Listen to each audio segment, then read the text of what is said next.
Hi to all of the attendees to this Zoom session with Bill Bryson. I'm sorry to, my name is Gerald Howard. I'm the disembodied voice coming at you from behind my correctly spelled name.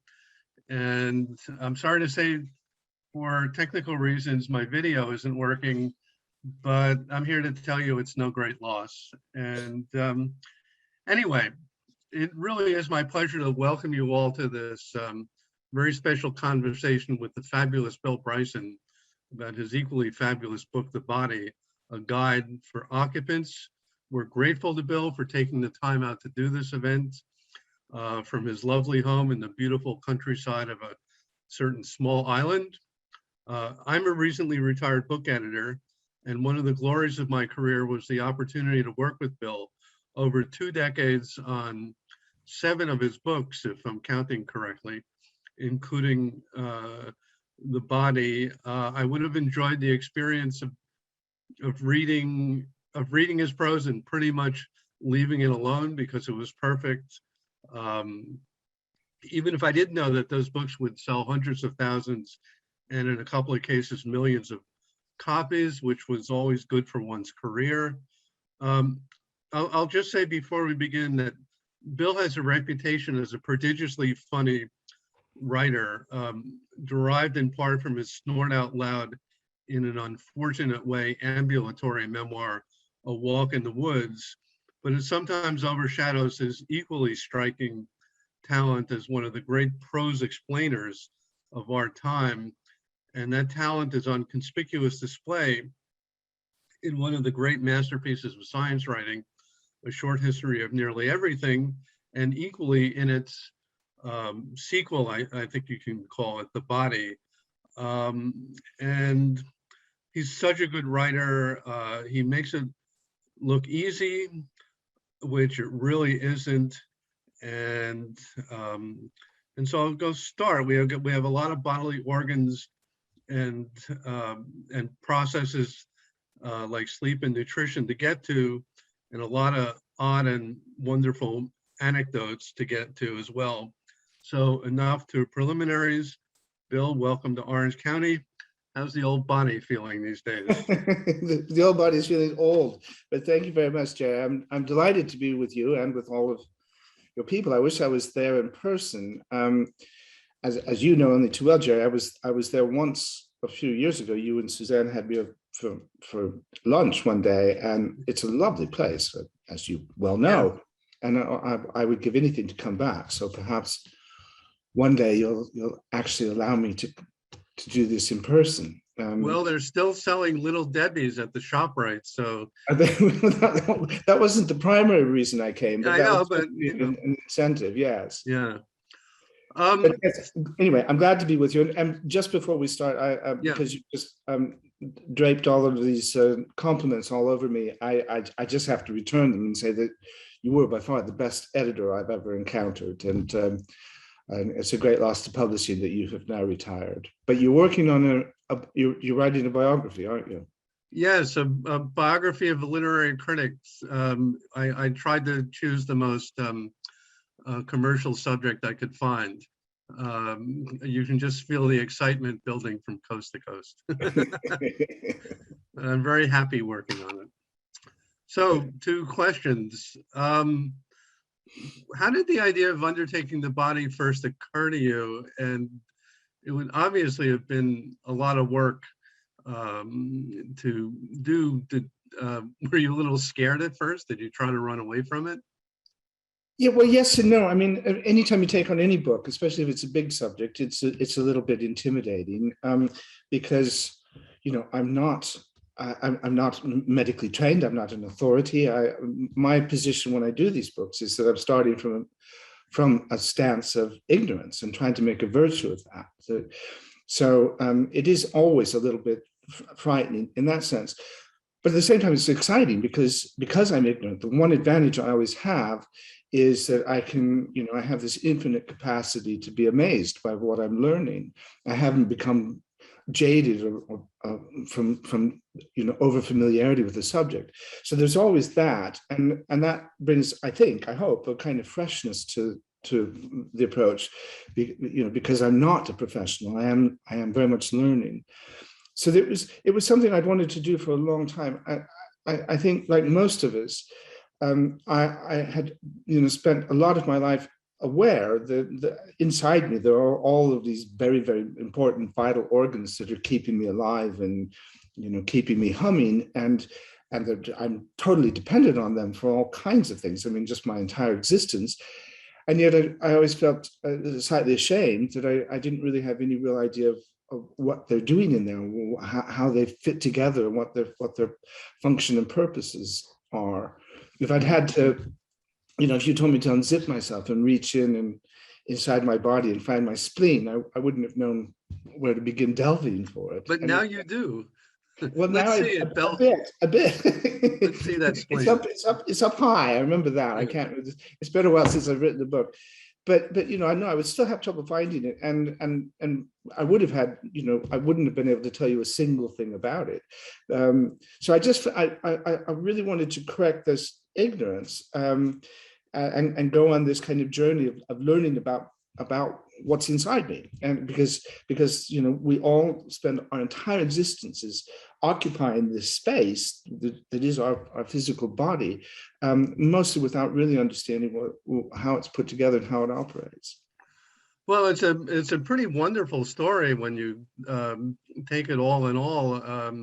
I was thinking that the theme song for the book could be "The Wonder of You" by Elvis Presley, because the processes that make up us are so incredibly complex and unlikely, really. But what was literally the first thing you read or reached out for when you began? What was the first step?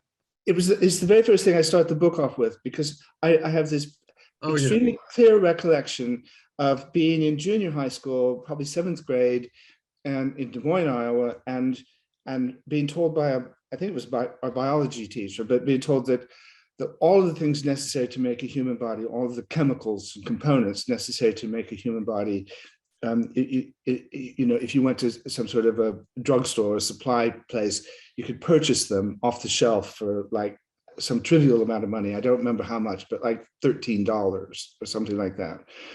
And that was because we're just made of these very, very ordinary components, just carbon and phosphorus and calcium and things like that, all of which could be bought off the shelf in various kinds of supply places for very, very little money. And I retain that through life, just thinking, is that actually true? It's really quite amazing that, if so, that and it is true in a sense. It's certainly in a sense because what life is a miracle, and yet what makes us, what comprises us is just 59 different chemicals, but they're the same elements that you would find in a pile of dirt. And the only thing that's different, distinguishes us from that pile of dirt, is that we somehow, in us, it comes together and becomes animate, and we have life. But there's nothing at all remotely special about any one of us in terms of our composition.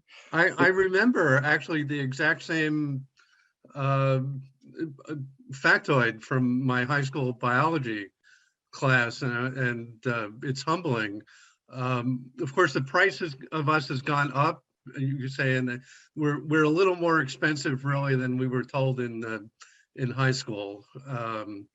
And funnily enough, you used Benedict Cumberbatch as your yes, not because it wasn't my choice. It was just that by chance he was the he was the kind of mascot for a big science festival, Cambridge Science Festival in Britain in 2013. And one of the things they did as part of the festival was they actually decided to investigate very carefully to how much it would cost to build your own Benedict Cumberbatch if you went out and assembled all the materials, chemicals necessary to make him.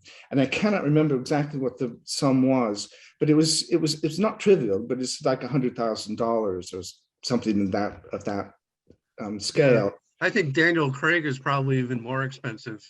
Well, that's as may be, Yeah, but the basic idea of it is that we're not very exotic as organisms. I mean, nothing that is alive is actually all that fantastic, and yet, of course, it's still beyond science to make even one viable living cell. Never mind the 37 trillion that you need to make a human. yeah. Well, one of your preferred methods, and you used it in A Short History and in The Body to wonderful effect, is you find just the right trail guides for your for the subjects you're investigating, and people very high up in the scientific hierarchy seem to have been really very helpful to you. Tell us about some of the people you met and liked, and Yeah, I found that with this book, and also with an earlier book I did called A Short History of Nearly Everything, which was just me trying to understand really all of science, the whole history of the universe. And one of the most delightful and heartening aspects of doing the work on that is how generous most people in the scientific fields are with their time and knowledge, and how much time they were prepared to give me, and how patient they were with me, because an awful lot of stuff is really hard to understand. I mean, even the human body, even though we spend our whole lives with this thing that I was writing about, and we're all obviously intimately acquainted with the human body and its functions and processes, there's still so much about it that is really complicated. The immune system, for instance, which we will get to. Yeah. Which we'll get to, but I needed mentors who were really, really helpful, and I had no trouble at all finding them. I mean, I was very, very lucky. I also have to say I was very lucky that my oldest son, David, was, when I first started getting into this subject, he was a medical student here in England. And over the course of the time I was doing the book, he then became a junior doctor, and now he's a qualified surgeon in the English Midlands. And so we're having inevitably a lot of conversations about what he was learning in the human body and what he found exciting about what he was studying and all that. And of course, he was right there and able to answer lots and lots of my most basic questions. So I had a lot of help. I'm sure a lot of the people you talk to probably suffer from frustration that they have these findings from their research that is really consequential to human life, and yet it's not getting out because it's felt to be too esoteric, or it's mangled in the course of translation to journalism or journalese. And so I'm sure they were happy to have somebody who, in the first place, was really willing to put in the work to understand what it is they've found, and then would have the gift to translate it into pleasing, understandable prose, and also be in a book that a lot of people would read. Well, one of the strange things that you take away from your book is how long a process of discovery it has been in not just in human history, for us to understand how we work. I mean, something like the existence of the circulatory system is in historical terms a pretty recent discovery. And why has it taken us so long to understand ourselves and our bodies? Well, that's a massive question, Jerry, as you'll appreciate. But I mean, partly because human bodies are immensely complex, and everyone is individual. And I mean, if you just think of something like COVID, which we are all intimately acquainted with now, out of necessity, and we've all been living with for getting on for 2 years. Just think how variable it is. I mean, how some people have no symptoms at all, and some people have very mild symptoms, and some people get extremely ill, and quite a number die. Well, and this is one form of virus that is, that has all of this different effects on different people. So, and you didn't count how closely and seriously just COVID has been studied over the last 2 years, how much intensive effort has been put into trying to understand it, and how much we still don't know about why it makes some people really sick, and we don't. You've no idea how much exposure nobody knows how much exposure you really have to have in order to get sick. Do you have to be, how close do you have to be to people, and for how long, and how sick do they have to be, or how infectious do they have to be in order? And that's just one small illness that we can all suffer. And then, and then when you start talking about all the other things that can go wrong with you, or all the other things that are necessary for things not to go wrong with you, but just for all the coordinated activities that go on within you, it's hardly a surprise that it's taken us so long to understand, even a lot of the very basic stuff. But what's even more surprising, I think, or what surprised me when I was doing the research of the book, is how much we still don't know. I want to get to elemental stuff. I want to get to those unknowns in a second. I just want to interject to our audience that if you have questions, we'll be talking for about 45 minutes. And then if you have questions, please put them into the Q&A function at the bottom of your Zoom page, and I'll try to get we'll try to get them over to Bill. Well, let's get to the human immune system for a second, since you brought it up.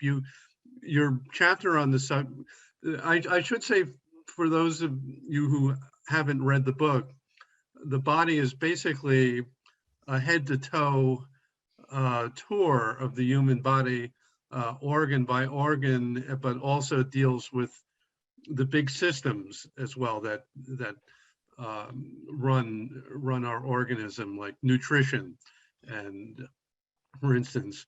But you call the immune system the most interesting organ in the body. Why do you say that? What's so interesting?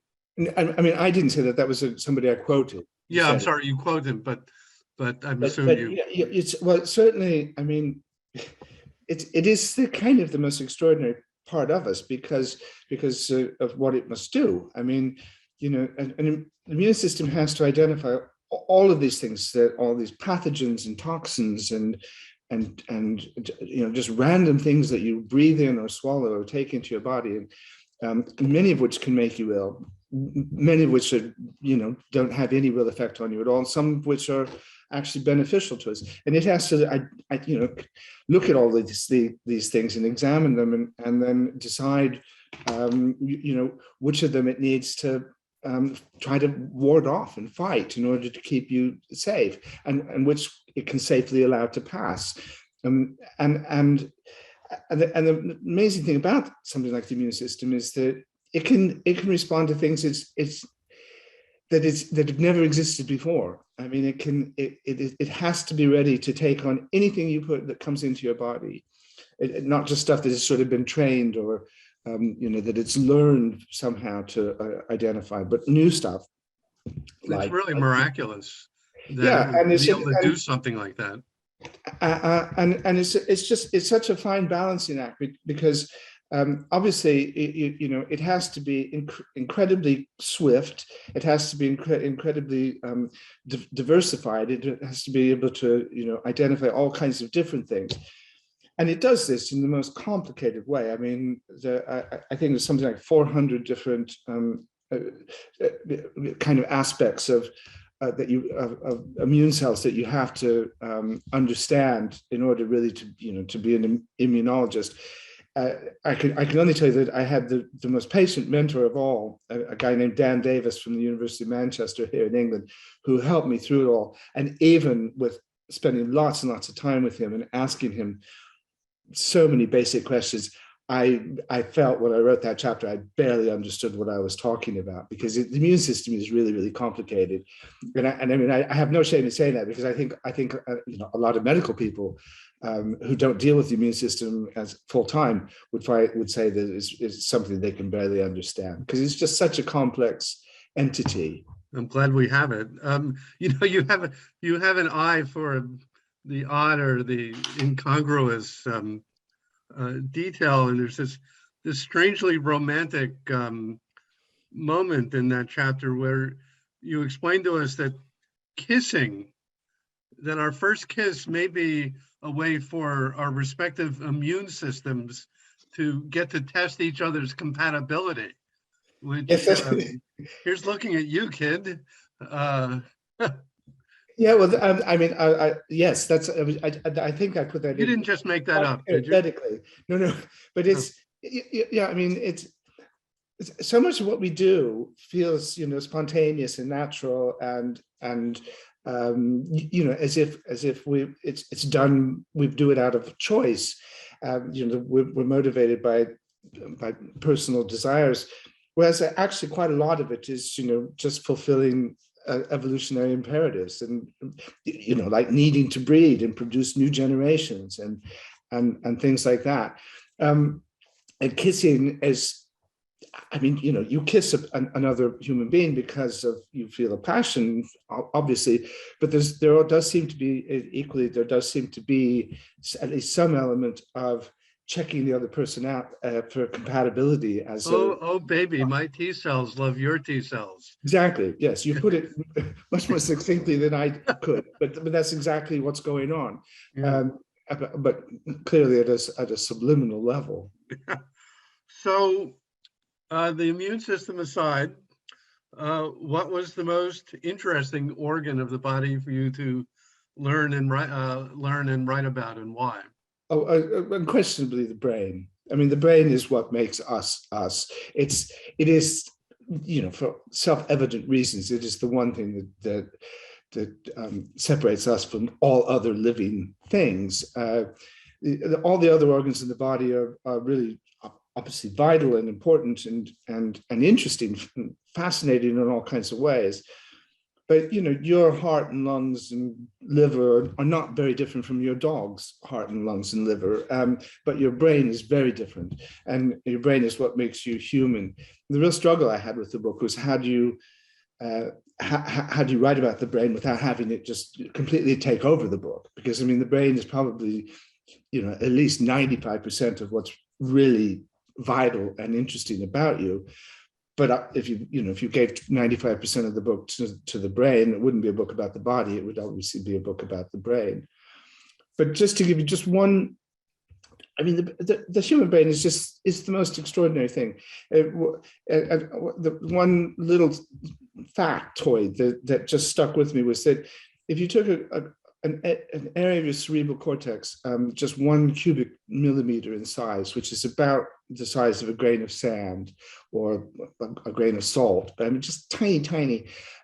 That has enough memory capacity within it to store 1.2 billion copies of my book. I have one here. So just to remind you, think 1.2 billion copies of a book of this size. Well, we'll get that in the next printing.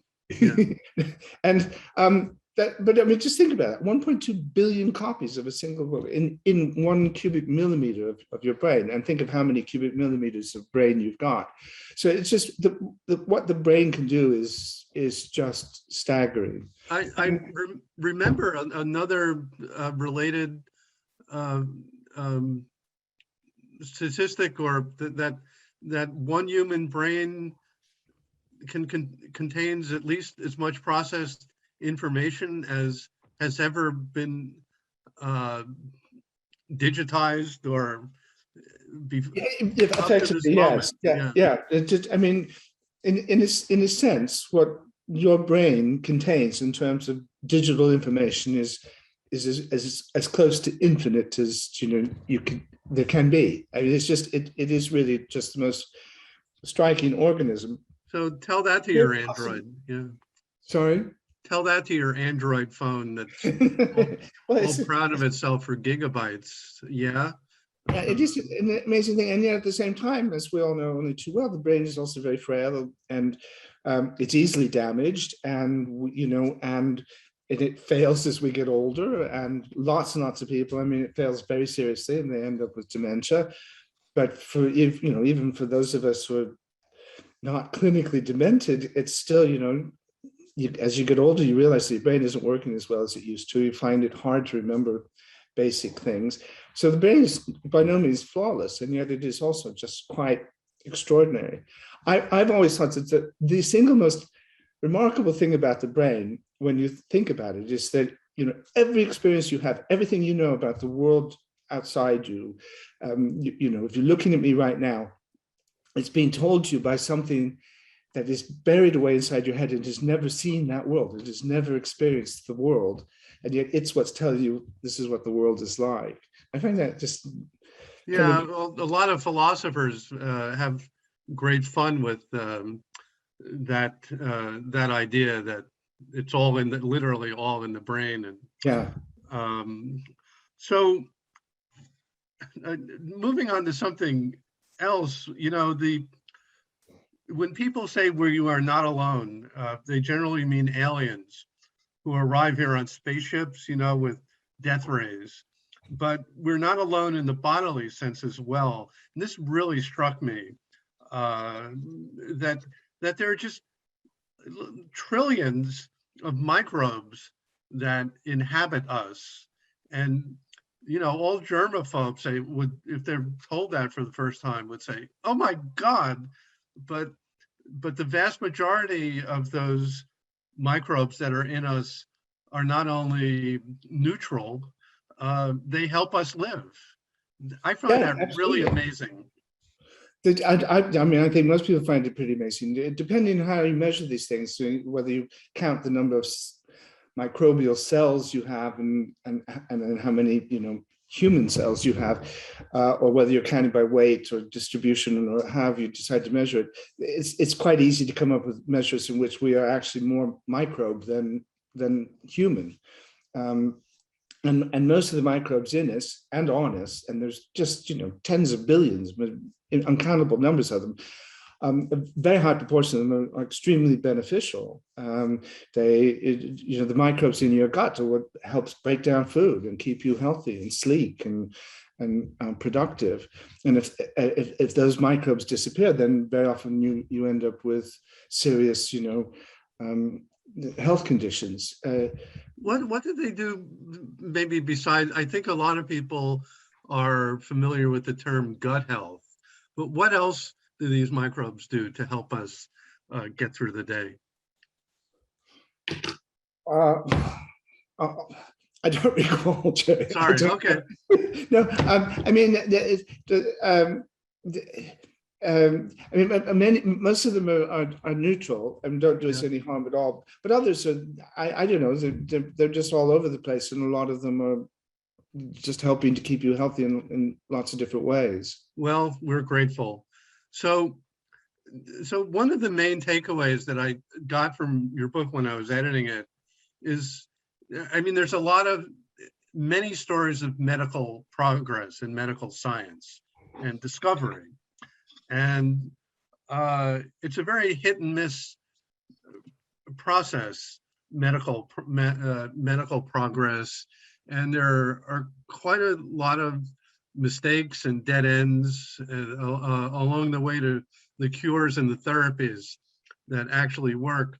And so without clearing out the room, can you tell us about a couple of those sort of interesting blind alleys that scientists went down in the process of trying to to cure us and make us better?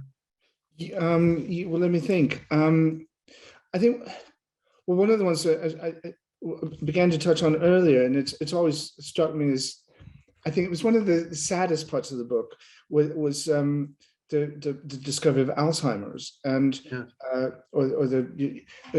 and one of the things I found very interesting in doing the research of the book was, you know, I said I would talk to my son, who's a doctor, and of course he knows infinitely more about the operation of the human body and how to look after it than I would ever know.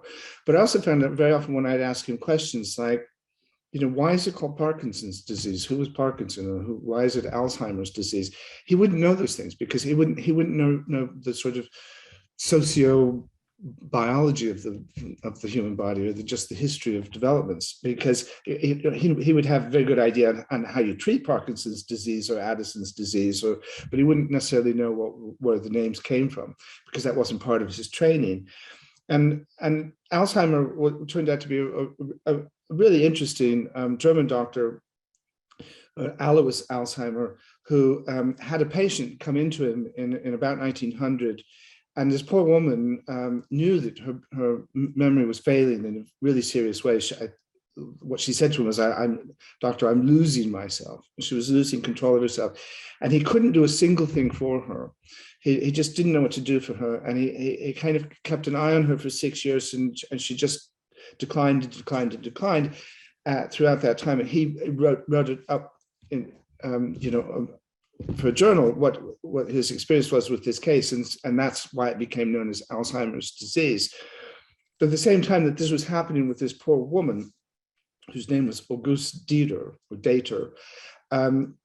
Alzheimer's own wife died. So he was having the most frustrating experience of his professional career at the same time that he was having the most tragic personal experience. So it was a really sad time for this guy, but he didn't give up, and he did an autopsy on Auguste Dater after she died, and that's how he realized that her brain was riddled with all of these sort of holes that indicated that the reason of her dementia.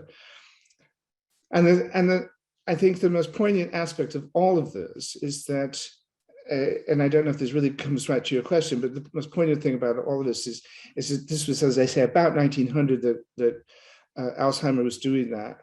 And doctors today can do no more for people with Alzheimer's than Alois Alzheimer could do for poor Auguste Dater, 120 years ago. Yes, well, we may hope that that's at least in the process of changing. But one of the things that come through the book is that a lot of the heroes of medical science are the patients, or the people who suffer from the disease or the injury, who then serve as the window onto what will eventually be understanding or the cure. Like there are a lot of people in neuroscience who have had terrible brain injuries that have, destroyed certain functions that they have, but that makes those people the perfect subjects for study, and we learn from them. Yeah, like I said, it could get grisly, and maybe we should get away with it. But I think we owe a lot to patients. Well, I can think of a happy one, which won't distress people, and that's Insulin, the story of Insulin, because it was the great thing about it was a Canadian, Frederick Banting, who had this idea that for a long time they couldn't figure out how to treat diabetes, and diabetes, up into the early years of the 20th century was, a really terrible disease, particularly for children. A child who was diagnosed with diabetes would almost always be dead within a year or so. And there's nothing, the only treatment they could have was just to essentially to try and keep the children on the very brink of starvation, to try and control the insulin levels in their bodies. But they knew that the pancreas produced insulin, but they didn't, because it produces all these other things as well, they didn't know how to separate them out. And Banting had this idea from out of nowhere that he could work out a way to separate them out. He knew nothing about diabetes. He didn't even know how to spell it when he first started his work on it. Yes, he called it diabetes. Yes. Yeah, and he misspelled it. Anyway, the upshot of the story is that he and two other people who worked in the lab together, collaborated together in Toronto. They had this idea that they could chop up dogs' livers, pancreas, I'm sorry, and somehow distill the elements down and separate out the insulin from the rest of the stuff and produce a good medical product. And it shouldn't have worked. He didn't know what he was doing. He had absolutely no idea what he was doing, but it did work. And it was one of the most important medical breakthroughs in modern times.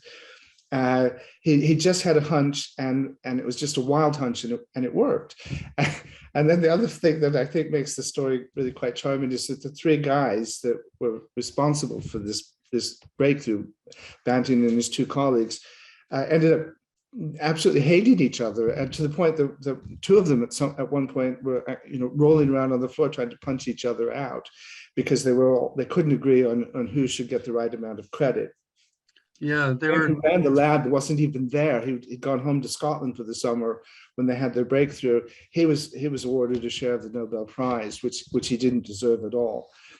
But it was just part of the brain that controls anger. Is it the amygdala or something like that? The amygdalas. Amygdala, yeah. That was highly active in those gentlemen. quite. Yeah.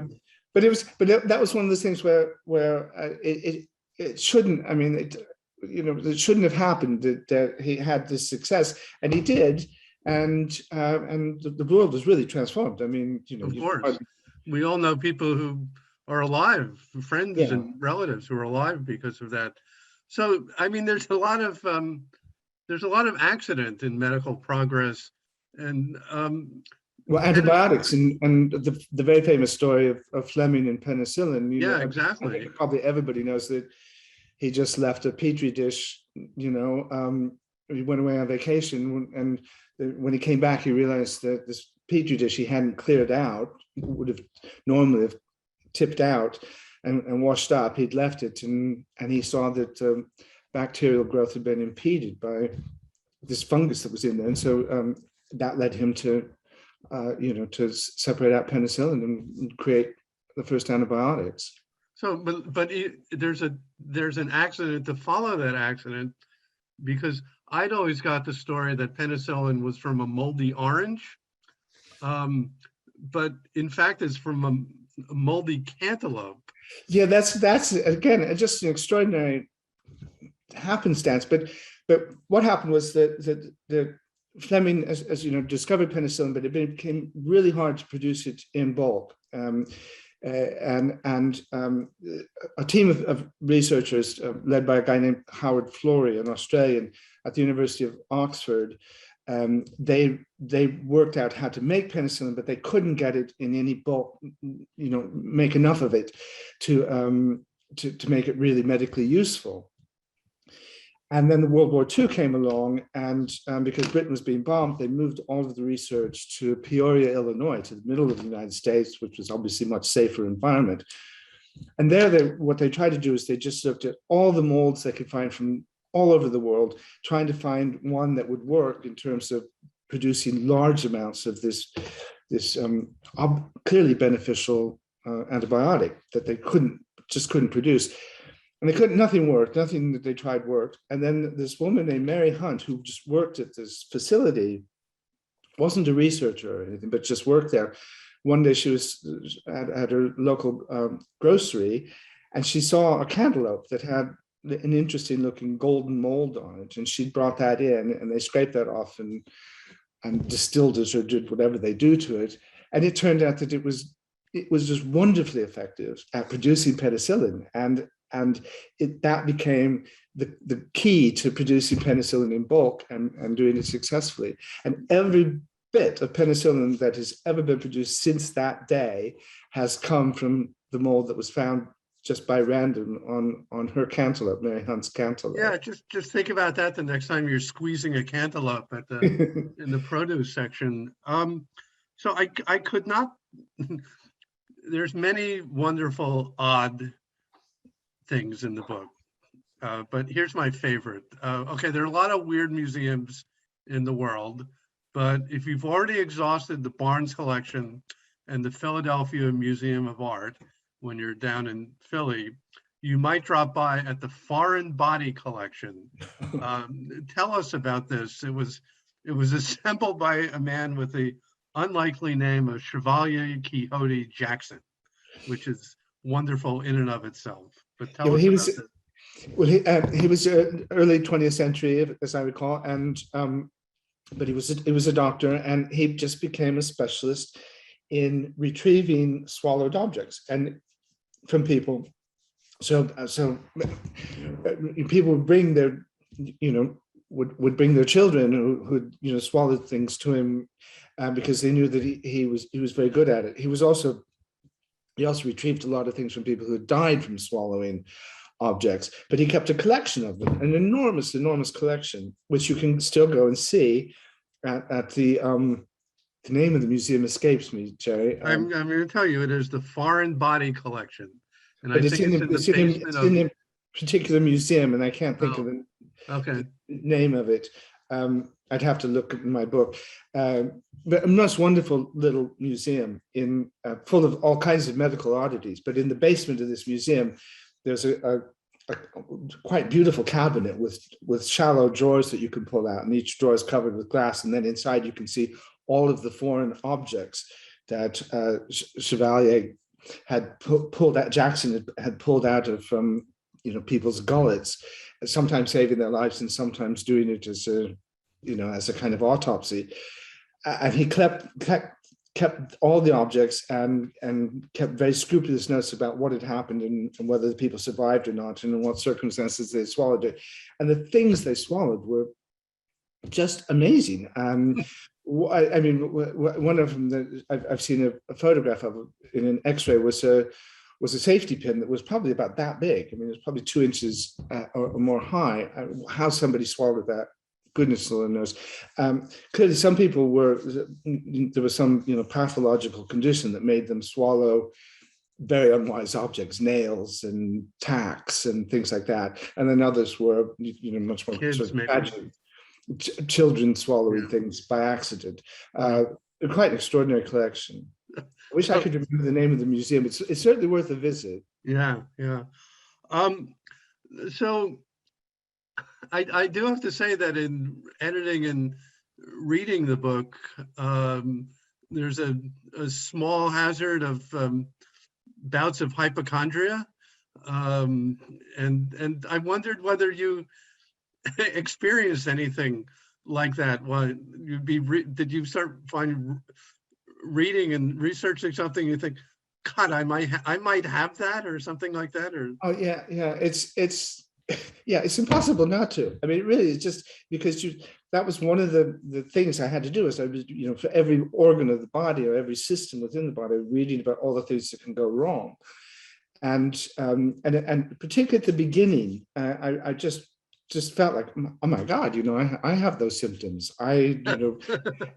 Whatever it was, and I'm kind of a hypochondriac in life anyway. But then one thing that struck me quite early on in doing the research for the book, and something that I tried to make a theme throughout the book, is that the real story of the human body is not that things can go wrong, and obviously things do go wrong, and ultimately something will go so wrong that it will kill you. But the real story of the human body is that most of the time, in the most miraculous ways, it doesn't go wrong. It looks after you. Things work fine. And most of the systems within you, and there are, thousands and thousands and thousands of different things working in coordinated actions within you, just to keep you sitting here right now. They work pretty well flawlessly. I mean, if you look at the human heart, sure, a lot of people need stents put in, or they have a heart attack and things can go wrong. But for a very high proportion of people can live for 70 or 80 years with their heart not failing once, and the heart beats once every second. It beats something like 3.5 billion times in a human lifetime, 100,000 times a day, and without failing, without failing once in the whole of that time. I mean, it's quite amazing that. My mother lived to 102 and her heart never gave her any trouble at all. And goodness knows how many times her heart beat in all that time. And it's just, I don't know, it's just the fact that it can just do that over and over again. Imagine just squeezing your fist once a second and how long, how quickly it would grow tiresome. That's about 2 minutes. I heard. Yeah, right. Your heart just does that over and over. And it's not just, sort of gently pumping. It's actually, sending stuff with enough force that, as most people well know, if you cut your throat, the blood can spurt quite a lot of distance because the heart is pumping with such violence, and it does that over and over and over again. Another extraordinary fact that I'll never forget is that somebody took the trouble to calculate that the amount of energy that the heart expends in an average human lifetime is enough to lift a 1-ton weight 150 miles into the air.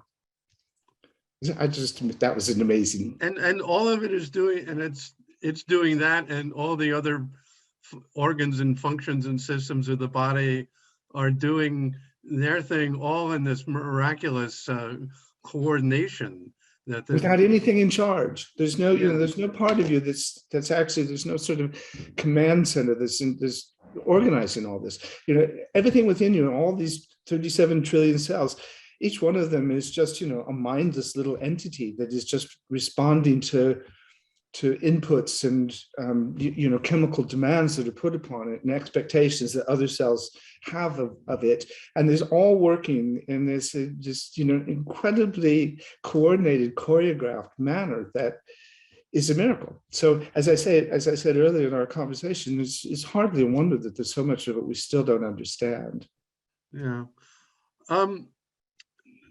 There's a kind of paradox that works its way through the whole book, which is, because of all these wonderful discoveries of drugs and therapies to keep us well, and vaccines and all of that, we're living, at least in the West, a lot longer than we used to.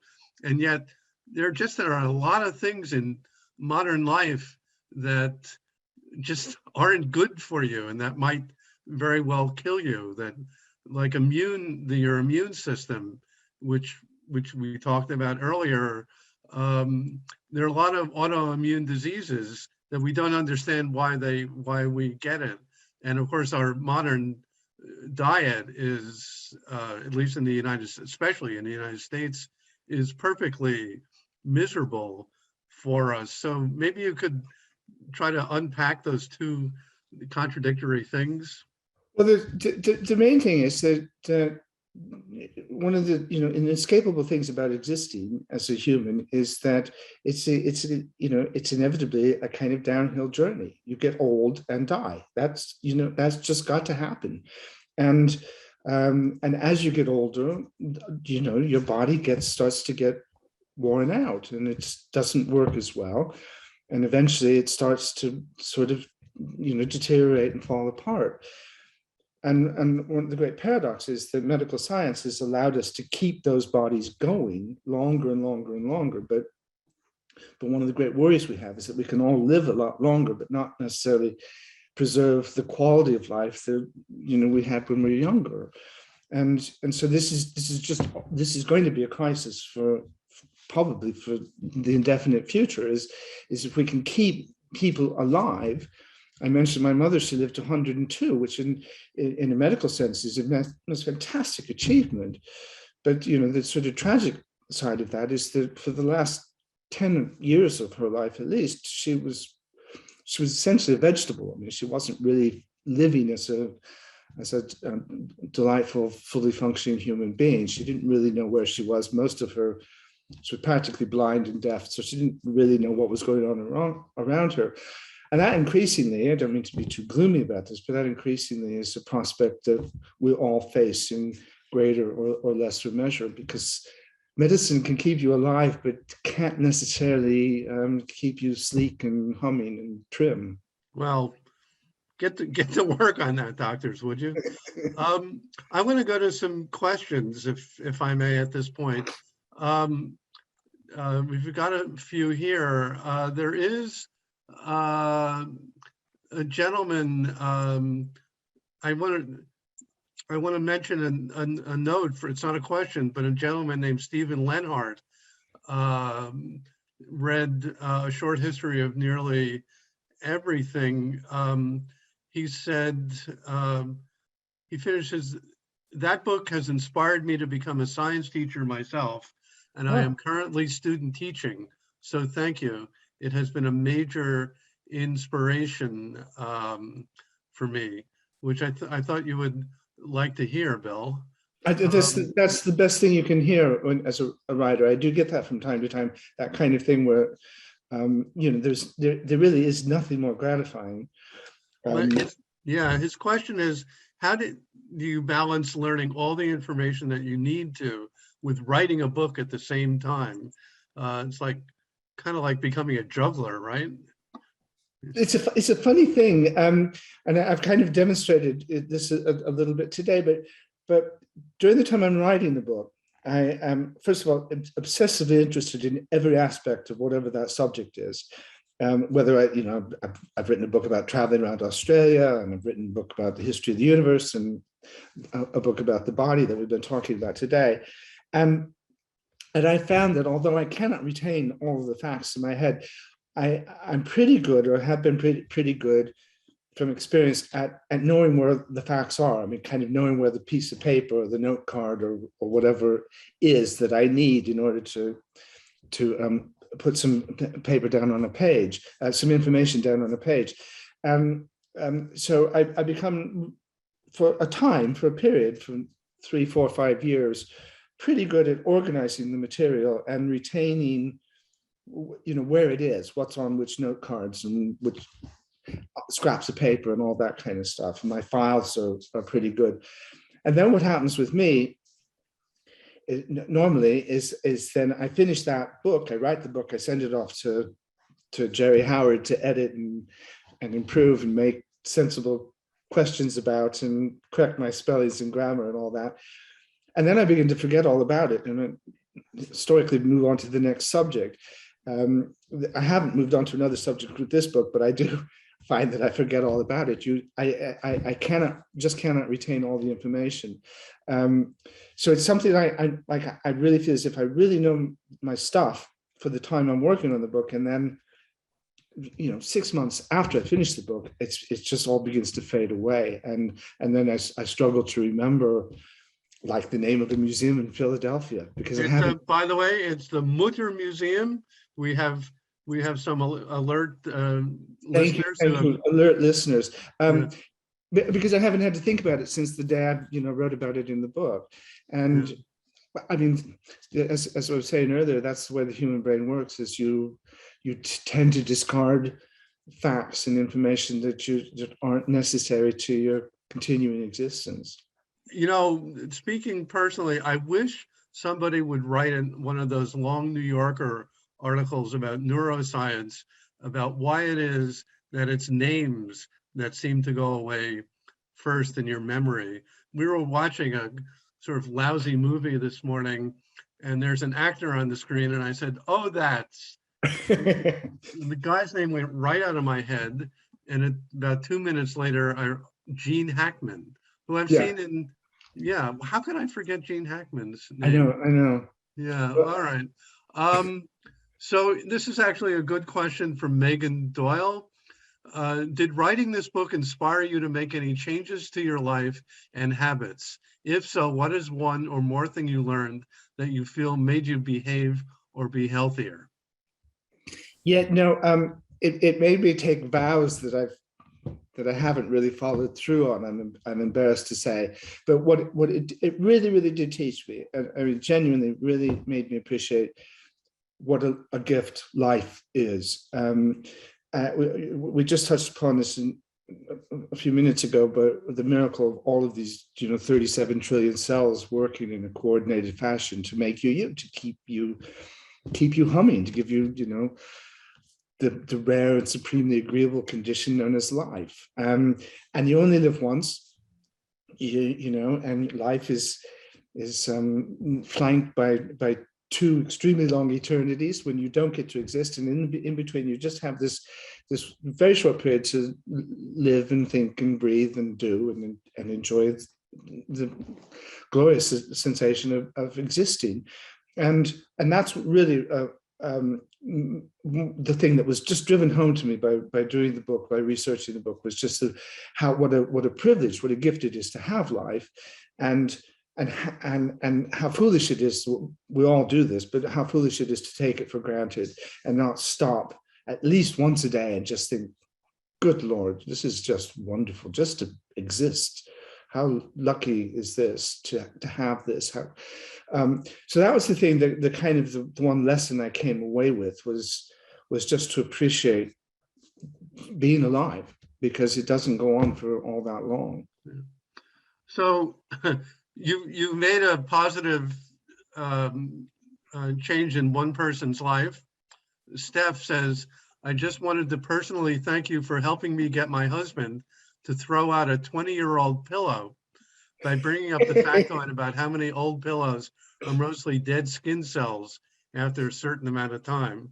So you've made the world better in at least one respect. But Steph goes on to say, is there anything you read in writing the book that you would recommend for anyone interested in knowing more? I mean, I think that's a question I would ask.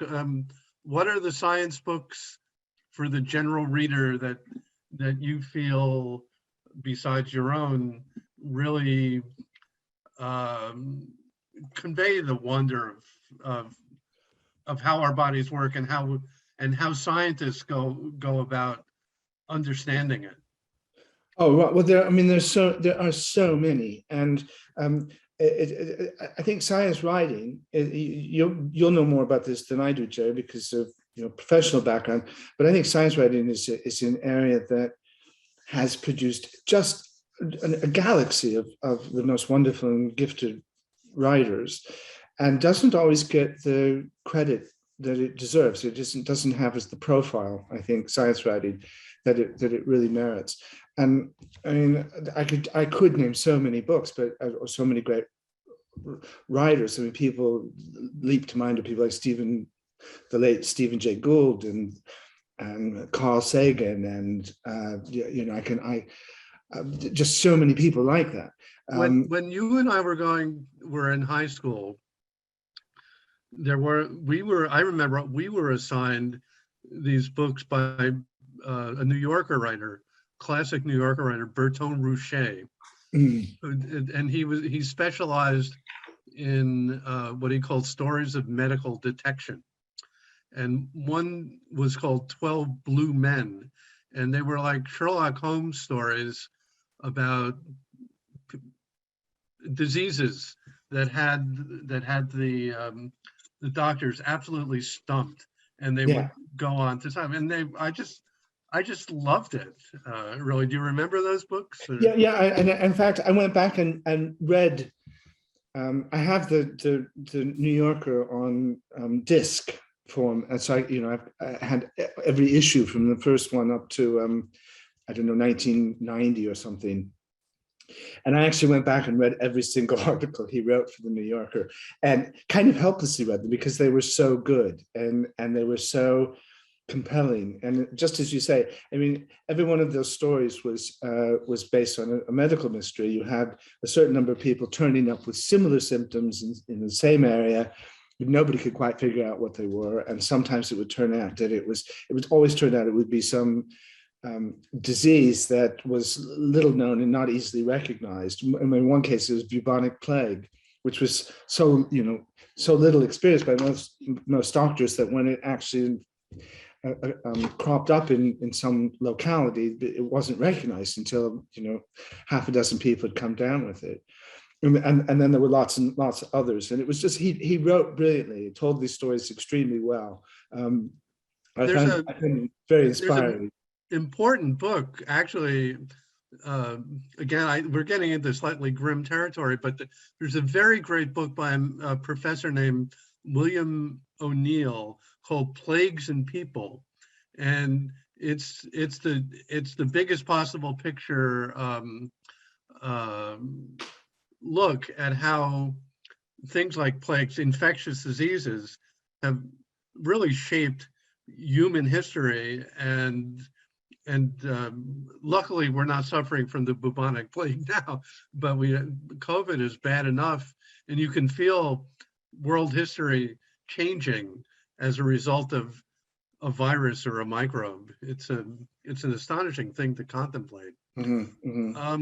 So one more question that I'm going to ask to take us out, and it's what remains to be discovered, or what are the big questions that that the biologists and the doctors are addressing themselves to now, and what diseases remain to be conquered? What's ahead for us? Well, that's I mean, a huge question, and I mean, your guess is as good as mine. I'm not in any sense particularly qualified to give a more intelligent answer to that than the next person.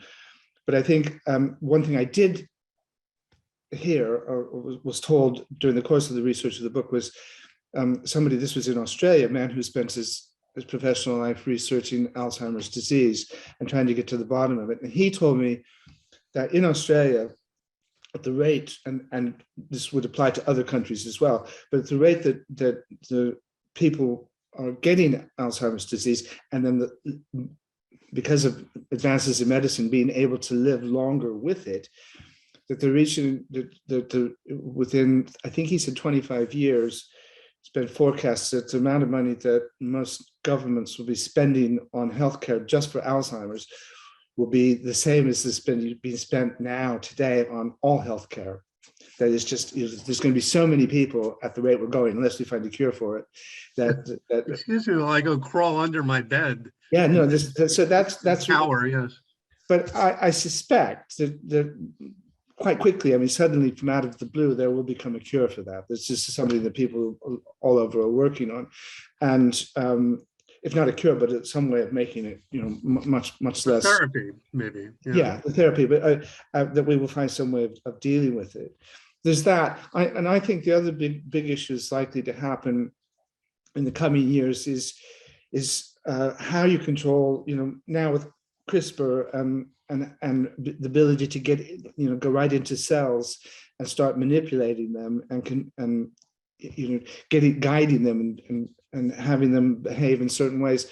I think there's a great likelihood that we'll have big issues about to what extent how do you limit that? I mean, it'll be fantastic that they'll be able to go into cells probably in the very nearest future and manipulate them in a way so that nobody ever gets cystic fibrosis again. It's just by tweaking a gene within the cell or something like that.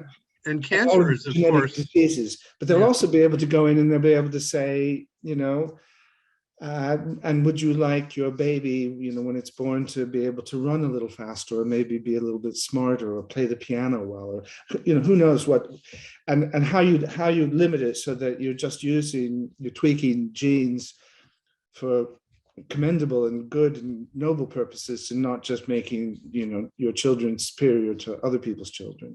That's going to be a real issue. It's like, the question is, if you can act like God, what would the right kind of God decide? It's really it's down to that. So it's both. I mean, cancer is a disease of mutation, really, and presumably the CRISPR method would eventually lead to help there. So that's good, but yeah. Well, another way of looking at it. As they say, these are outside our pay grade, right? Some of these questions, but they need to be confronted. Well, Bill, our time is up. It went so fast. You've been so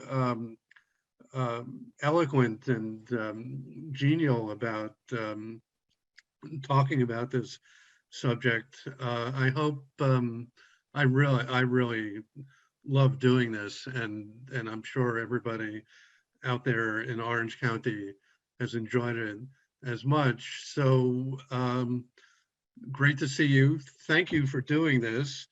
And someday I hope that we can, my wife and I can visit you on your small island and see you in person again.